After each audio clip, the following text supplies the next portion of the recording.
It's Nolan. What's going on, y'all? It's the kid J Nolan here. Today we're going to be talking about the producer Turbo the Great.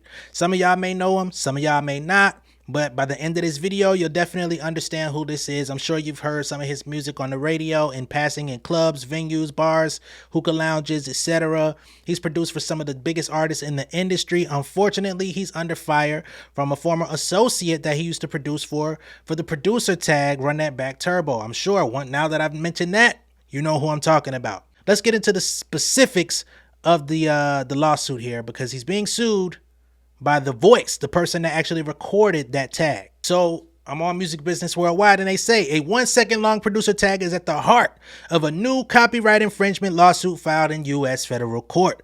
Georgia-based musician and songwriter Jamal Britt is suing producer and songwriter Turbo the Great, along with Warner Chappell Music and numerous labels, over what he says is an unauthorized use of the Run That Back Turbo audio clip that Turbo uses as his producer tag, heard on all of the songs that he's released and produced since around 2017-2018. According to a complaint filed on January 9th, this tag has appeared in over 80 popular songs, so there's a lot of money that's being generated.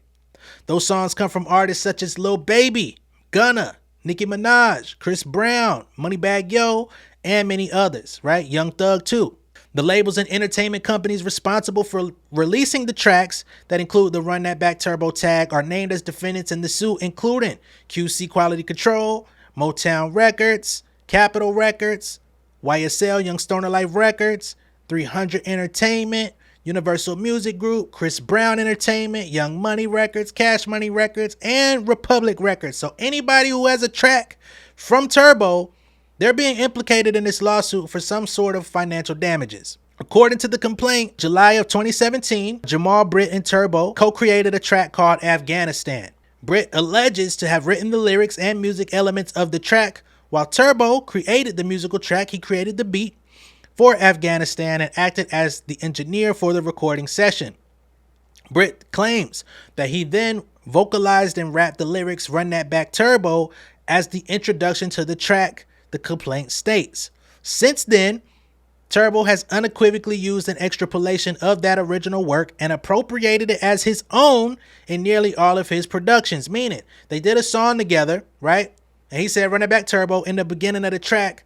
I don't know if this was something that he did with foresight of it being catchy. Perhaps he said it because he really needed Turbo to start the track over, because Turbo was the one engineering the session. The engineer is the person that's running the sound, right? So he would be recording it. Maybe he messed up and then he said Run That Back Turbo in the beginning and was like, oh, we should keep that. Stuff like that happens all the time. It's just the serendipity in the studio. Unfortunately, the serendipity of that studio session has not worked out for Jamal Britt financially. Britt was never given notice that his voice was being used. He was never properly credited for his contributions to the songs in question, and was never compensated from any of the royalty payments, profits, or other income garnered from the exploitation of his recorded voice. Now, a couple months ago, I talked about the young lady who was the voice of the Maybach music tag. Maybach music. I like this Maybach music. And I talked about her. She said Rick Ross and Maybach music never paid her. She had other careers going on. She's a model. She's not a musician. It's not something that she was really tripping about, but she did do some interviews in the past stating, I wonder how much money they probably would owe me for that.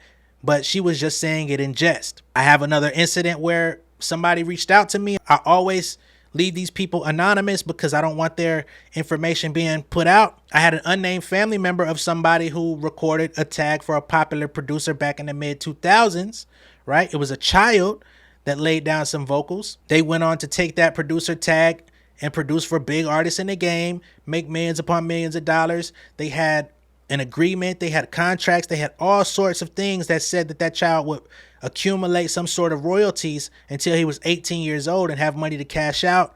Unfortunately, that child is now grown in the world and has nothing to show for it because the money was never paid. They reached out to me to see if I could help them get legal assistance. Unfortunately, I'm not a lawyer, right? They see that I talk about these things. They respected my knowledge of the music industry, but I am not a legal professional. There is definitely value to a producer tag. For all you producers out there, I know y'all feel like, man, the song is going to be the song whether or not you have the tag on it. You're absolutely right. But That tag is a form of promotion and marketing for you. There's no way that you can ever try to devalue that. If I press play on your track and you have no tag, I can assume that anybody made it, or I may never think about who made it. But if I turn on your track and I hear, if Young Metro don't just you, I'ma shoot you, and I hear that 100 times over the course of the next year, it's going to get stuck in my head, and I'm going to know, oh, that's Metro. Even if I don't know who Metro Boomin is, it's like, okay, Metro. He also has that other tag, Metro, that he uses. Same thing for Run It Back Turbo. At some point, people are going to become familiar with Run It Back Turbo. People are going to go out into the public, in the world, and it may be a running joke, inside joke among friends.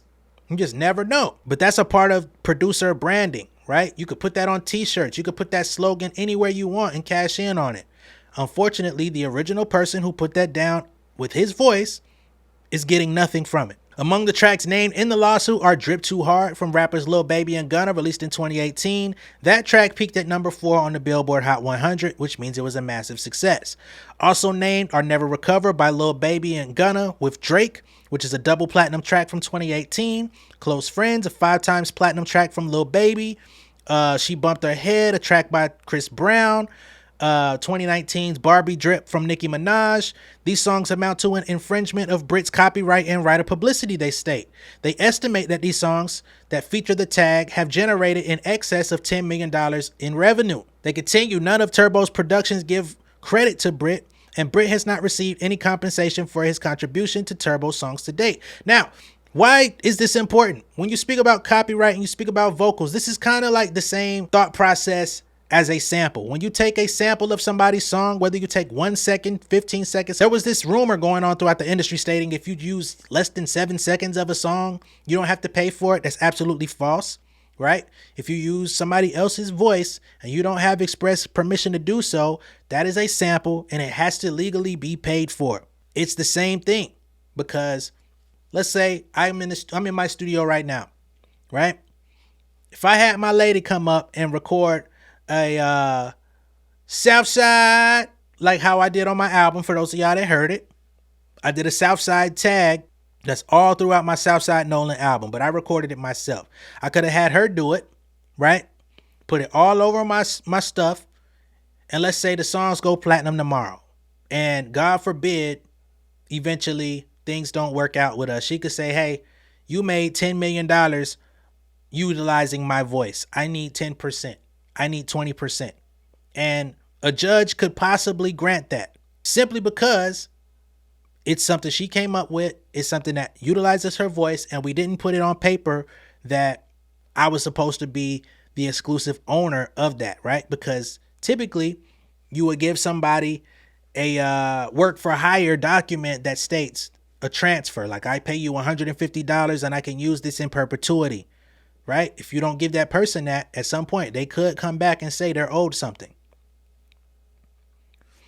On a number of occasions, they say, Turbo transferred, licensed, and or entered into exclusive producer agreements and songwriter co-publishing agreements, and in doing so, granted publishers, distributors, record labels, and other entities permission to use this original work. Turbo failed to obtain Britt's consent to exclusively transfer or otherwise license any copyright interests in this original work, including his voice. What's more, because Turbo has trademarked the Run That Back Turbo tag, the lawsuit alleges violations of the Lanham Act, which is the U.S. law regulating the use of trademarks, which means he put a trademark out, for a slogan and phrase utilizing this man's voice, an audio fingerprint, but he never got express consent of that vocal to be trademarked in his name. So it's a lot of sticky shit going on, man. This is going to be very interesting to see how it plays out, because if this goes through in Jamal Britt's favor, a lot more producers are going to get hit up for the same shit. Mark my word. They say, by attaching Britt's recorded verse to the sound recordings listed herein, defendant Durham has created a likelihood of confusion as to the origin of the sound recording. The lawsuit also lays claim to income earned from touring and other appearances linked to the song. So they're also stating that they want a cut of the song being performed by artists that go on tour year round, right? Lil Baby, Nicki Minaj, all these different artists, they go out and perform those songs. The song has to get played in public venues for thousands of people. They getting, hundreds of thousands to perform, right? There's publishing money being exchanged off of those performances. Again, he's not seeing 1 red cent off of it. He's living a very menial, normal lifestyle while others are getting rich using his voice. They state the revenue and profits derived from these performances and appearances, among all other revenue and profits, are directly attributable to the success of the infringing works. Thus, the touring and concert revenue generated by defendants is casually connected to the allegedly infringed producer tag. The touring revenue, concert revenue, licensing and synchronization revenue, not to mention the fact that some of these songs have been used in television and in film, movies, TV, advertisements. Yeah, it's a lot of money being made with his voice just lingering. The lawsuit seeks a declaratory judgment that Britt is the joint author of these songs in question and that he owns a share of these sound recordings, which means he wants retroactive royalties and he wants to be put in the paperwork as a joint owner, meaning that he is a co-writer of some sort, even if it's just for that one portion of 4 or 5 words. It also seeks an accounting of all the income made from those tracks to determine how much money he will be owed from the sale of the sound recordings, meaning he wants to audit the labels, right? Oh, wait, you have to have some money on deck to audit the labels, though. You can't do that shit for free. The lawsuit also seeks damages in an amount to be determined at trial and reimbursement of court costs and legal fees. Turbo the Great signed a co-pub deal with Warner Chappell Music in 2019, so he probably also wants a portion of that. Again, it's going to be very interesting to see how this thing plays out, y'all. I'm going to just go ahead and give y'all some tips. If you're a producer out there and you're getting somebody to lay a tag down for you, in order to make sure that things go right in the future, you could do 1 or 2 things. Like I stated before, make sure that you get a work for hire prepared to where whatever amount of money that you're paying somebody, even if it's for free, you would still give them a work for hire stating that this is a transfer, right? Now, this is the business stickler idea, right? Because you're not going to compensate them any more beyond that day, any more beyond that transfer, whether it's $0 or $1,000. That is your compensation. I now exclusively own it. You can't come back. You sign it, that's dead.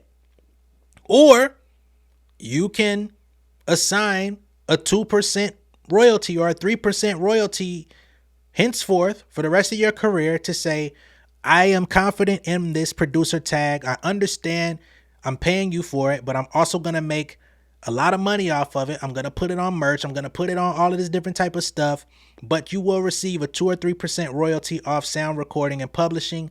As long as I'm tied to it, you will be compensated, right? So you'll end up paying them a small portion forever, but that's, to me, it's an ethical thing.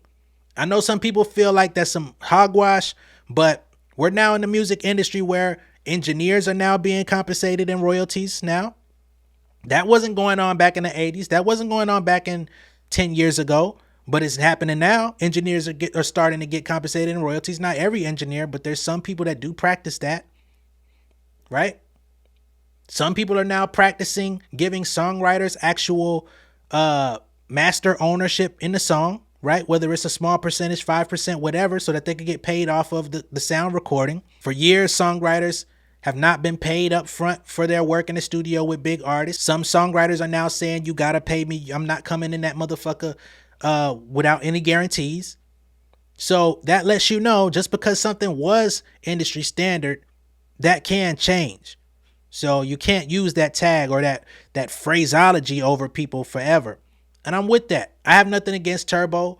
I don't know how this is going to play out. But again, I'm saying, if things work out in this guy Jamal's favor, a lot of shit is going to change. And a lot of y'all producers, if y'all start catching hits, people are going to come to collect. I hope y'all are prepared for it. All right?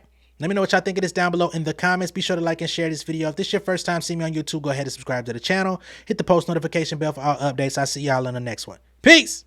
King of my city and cul-de-sac. Coming, I swinging like soldier rag. Leading my people like quarterback. But I study this shit, I'm an almanac. Had to get up and grind. Knowledge is booming, I'm here to apply. Came with the chip and the dip, it just single the mind. We finna do more than survive. I need my check. Spinning the block for the gouda. We hitting the jeweler to flood out the net.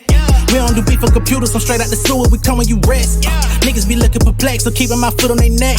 No map, I trust my gut for the quest. With drama, I'm fully abreast. I was ready for years and they doubted me. All of a sudden, they tell me they proud of me. I been dropping these haters like calories. Cross some out, came back with some boundaries. Stand for my honor, but too raw, no corner. Packing the stick with a drummer.